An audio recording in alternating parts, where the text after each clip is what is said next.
Hello, everyone, and welcome to the Hallmark Guy Podcast. I am Baptiste, the Hallmark Guy, and today I'm going to recap and review a 2026 Hallmark Channel movie.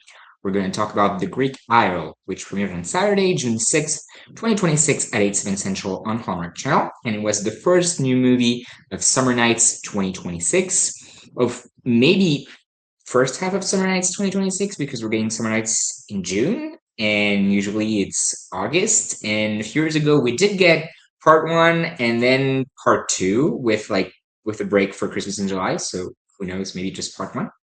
And it starred Nikita Loach and Apostolos Totsikas. Hopefully I said that right. If I did not, I'm sorry. I studied Latin in middle school, not Greek. So I'm sorry if I said that wrong. Before getting into the movie, like I mentioned, we are getting Summer Nights in June this year, which means no Passport to Love, which, if you know me, you know that makes me happy because I'm not a fan of the international movies. And especially since now we're getting Winter Escape, and we had Passport to Love last year, we had Winter Escape, Passport to Love. I was like, that's too much. We don't need both. Um, Maybe Hallmark heard me, something that I said to absolutely no one but myself. Maybe I said it once in podcast. I don't know. Maybe they heard me, and last year was just too late. They already had the June ones ready. I'm kidding. Um, yeah, it makes sense to only have one. I will say though, if I had to choose between the two, even though this year we had good movies in Passport to Love, in Winter Escape, I would get rid of Winter Escape to bring back Winterfest with actual real winter movies because I really want those, and keep Passport to Love. If it was up to me, we wouldn't get a month dedicated to international movies, and we would actually get June weddings back. Who knows? Maybe the camera just moved. I'm sorry. Maybe they'll listen. They'll hear me. I don't know. But you know what? I was happy to say that we're getting Summer Nights, and like I said, maybe it'll be part one, or maybe they'll start harvests. I can remember what it's called in the fall. Fall into Love. I think Fall into Love. Yeah. 2021, 2022, 2021, we had Fall into Love in August. Um, Hallmark has been really good with the fall movies lately, and it's true that their fall season is cut very short because we start Christmas mid-October. So I was gonna say it would make sense. It wouldn't make sense to have fall in August, but I mean we're getting Christmas in October, so why not? Um, if they wanted to be able to use fall more, and I mean when you see on social media now, people would start fall. Some people really like fall, start fall on August 1st. I mean, went to Hobby Lobby a month ago, was already fall. Christmas is already making an appearance as well. So it wouldn't be too much out of the realm of possibilities, and to some people it wouldn't be too weird. I'm still thinking and hoping we're getting like Summer Nights Part One, Summer Nights Part Two. We'll know more next month when they announce August. But anyway, now let's get into the movie. So in the movie, Georgia, played by Nikki, inherits half of her aunt's house in Corfu, Greece, but waits till the final minutes to claim it. She hopes to use the money from the sale to reimburse the loan she has taken for her new business. But she only learns that she has gotten half when she gets there and sees Alex, played by Apostolos, at the house. They spent one summer together 20 years ago when Georgia did a study abroad program, and apparently he never forgot about her. Georgia needs to sell the house as fast as possible, but Greek procedures take more time for her because she is not Greek or married to a Greek person. So she has the crazy idea to marry Alex for a month so that the procedures to sell him the house can go faster and then annul the wedding. Alex disagrees at first, but then agrees. So they get married and have to sell it to others because they will be interviewed at some point, they don't know when, to show that the wedding is legit. It has been harder. It's supposed to be even harder because Alex is hoping to become a detective, so there can't be any scandal. But it turns out to be easier than planned because they catch feelings for each other. And being in Greece gives Georgia an inspiration for her business. Yeah, it's kind of new, but not that new.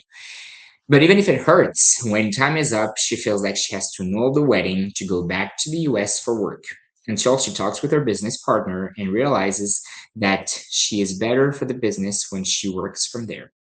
So she goes back to Alex and say that she does not want the annulment anymore, and they're in love. So we're gonna start with what worked for me. What worked for me is Nikki Loach. Obviously, I love Nikki. She's one of my favorite Hallmark actress. I've said it a thousand times. She was in a French movie that I love. So Nikki, I'll support a Nikki movie anytime, and she was really good in this movie. She's a very great actress, and I think that her acting, and she added a lot of comedy to the movie, which I really liked. I really loved. And the fashion, her fashion was really good. I don't know why I've noticed the fashion, but she looked good in every outfit that she had on the movie. I was like, this the props to the fashion department. Was it? I can't find the prop. No, costume department. That's the word. So yeah, fashion was really good, but she was really good. I think her acting and the comedic timing that she brought to the movie was really good. I've noted a few of my favorite comedy things, and you know that I'm gonna love a movie when there's comedy in it. And so here's the comedy. Some of the funny things I noted. She gets to the restaurant when she gets to Corfu. She gets to a restaurant that she really wants to go to because she loves that restaurant. And she says Kalispera, which is like good afternoon in Greek. And the person answers back in Greece, and she's like, her face is drops like, oh, that's the only Greek I know. So like from the first minutes in the movie, you have that, and then her and Alex are talking about something, and he says, "Well, that's ancient history."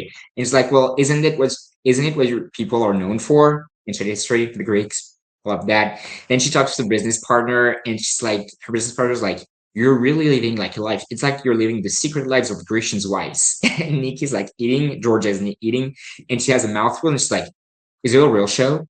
And first of all, as someone who loves the Secret Lives of Mormon Wives, love that reference. And then just the response from Nikki was really funny. And then, so when they're getting married, she's saying, like they're making a very small wedding. Only Alex's mom is there because she knows Georgia and they're really close, and she knows that it's fake. And she's like, she tells him, "It is my little skinny wedding, not the opposite." Of course, referring to my big fat Greek wedding, the movies from that franchise, which I liked. And then final thing I noted is Alex plays cricket, and so Georgia goes to see the game, and she doesn't know anything about cricket, and she has is it her I can't remember. She works at the restaurant, I think. I don't. She's sister to Alex, something like that. And there, she's cheering and everything, and then she's like, and then the girl said, "He's out." She's like, "Oh, never mind."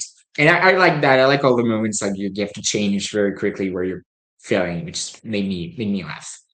Another thing that I liked is if you know me, you know that I love soap operas. I watch General Hospitals every day. General Hospital, not General Hospitals. General Hospital every day. If I could, I would watch all five soap operas that are on the air. I doesn't have the time. And so towards the end of the movie, in the movie, there's this creek grotto that has like a story for people that are in love. If you swim in it and kiss in it, eternal love and everything. And so they're there, and Alex has Georgia to go swim with him in it, and just very dramatic, like, this is more than just a swim. And I was like, this is such a soap opera line, and the delivery is just a soap opera. The way it was delivered and played, and it made me like it because it's like again, worlds collide for me. Very soap opera. That's not a word. Let's pretend it is. You know what I mean. So yeah, I really like that. So that's what I liked about the movie.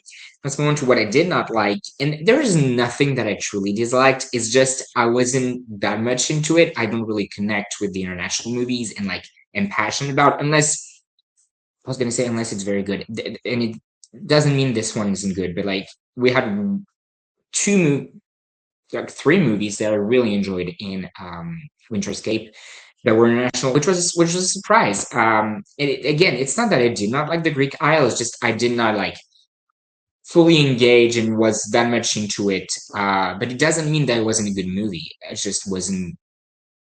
I wasn't like super excited about it, even though I love Nikki. Like I said, and I will support a Nikki movie anytime. I support her anytime.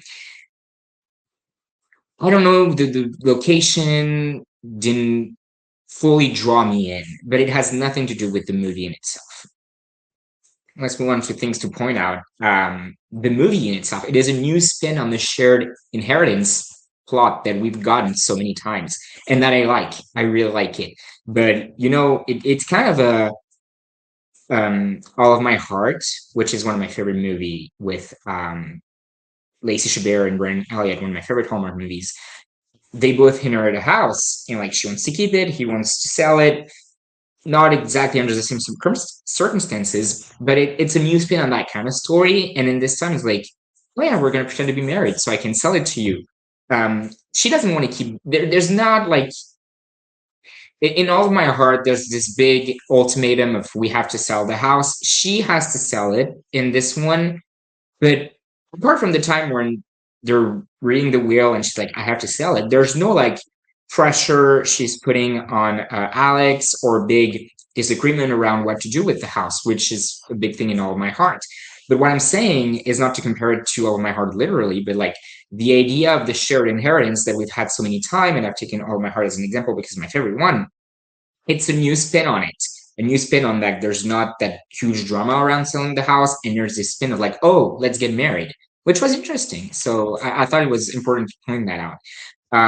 They found a clever way to make people speak English throughout the whole movie, because every time there's a international movie in countries that do not speak English, um, I'm always I'm just pointing it out to be annoying because I know it has to be for the movie, but I'm like, why are characters when they're with the American person, sure, but like you have scenes, let's say in Italy, between Italian characters that are just cooking and no Americans inside, and they speak English. I know it's because you need it for the movie, but when you look at it, it doesn't make sense. And so here they found a clever way to make them speak English. Alex was looking to be a detective. He's a police officer, and at the beginning, he's talking with like his colleague, and he's talking in Greek, and his colleague's like, Alex, in English, the detectives want people who know how to speak English because with all the tourists and all that. So like that's the way they're gonna make them speak English. He's speaking English with everyone, which still doesn't make sense, but I'm like, at least they found a way to make it like he's gonna speak English for that reason. Which I was like, that's clever and like kind of putting it in our face as well. But like at least there's an explication. I was like, that finally we get like a reason for the person to speak English. Another thing to point out, so when Georgia gets to the restaurant, it is owned by Alex's mom, and she's like, oh yeah, Alex with Cassandra, he's obsessed with Cassandra, which they're trying to sell it to us as his girlfriend.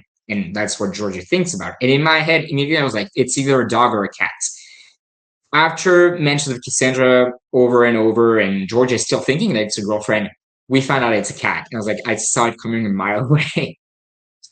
Another thing, there are two different scenes at the grotto that they're filming that happens, and in Hallmark movies and probably in a lot of movies, basically. But I know Hallmark it's even more because you have to film these movies in 15 days, and like you shoot every scene in the same that happened in the same place. You do all the scenes that need to be happening at the same place, and then you move on to another location. I heard Marilu Henner mention that when they filmed Two Horror, Tim Gordon, the new ones, back to back, they were filming them actually at the same time. So she said we filmed all the scenes in the diner for both movies, like, and then we moved on to anything. So we were filming both movies at the same time because you use the same location and then you move on because it makes it easier for production, especially when you have to film everything in 15 days. And so I'm thinking, considering how the weather was, and maybe it's always like that, or at the time of the year it's always like that, but at the grotto there was so much wind and so like big waves and all that. It was like the two different scenes, it's more than one scene, the two scenes, but like the moments of the grotto that happens on two different days were probably filmed at the same time because you see the weather, and again it just makes it easier. And I'm thinking with that much wind, I was trying to read to see their mouth to see if it was ADR, because I'm like there's no way the mic picked up what they were saying without any interference from the wind. So they probably did ADR, which is when you re-record the lines and add them to the movie. And if it was ADR, which I think it had to be, or they have very great microphones. If it was ADR, it was really well made, because sometimes you can you cannot, sometimes just a word in a movie and like that word sounded out of sound, if that makes sense, with the others. And like in here, you don't notice. It seemed very natural. So if it was ADR, it was very well made. And final thing I noticed, cricket is not what I thought it was. I always confuse cricket with croquet, which are two different sports. So learn something. Final thoughts. It was an okay movie. I gave it a 3. No, I'm just wondering, was it 3? Because let me look at my letterbox. Yeah, 3. It is a good middle of the pack movie that will probably not be memorable for me, but it has nothing to do with the work that was done on the movie, more with the fact that I just don't really connect with international movies. But great acting and yeah, good production. Another thing, the the movie had interesting transitions at some point. So like let's say George is looking at a painting and then like transition, you were there at the location that's on the painting. And I thought it was cool, but I also didn't really know how I feel about it. So I'll end this with it. Thank you guys so much for watching. Please let me know in the comments what you thought about the movie. Like, comment, subscribe, follow the Instagram at the Hallmark Guy Podcast, and I will see you guys in the next episode. Bye.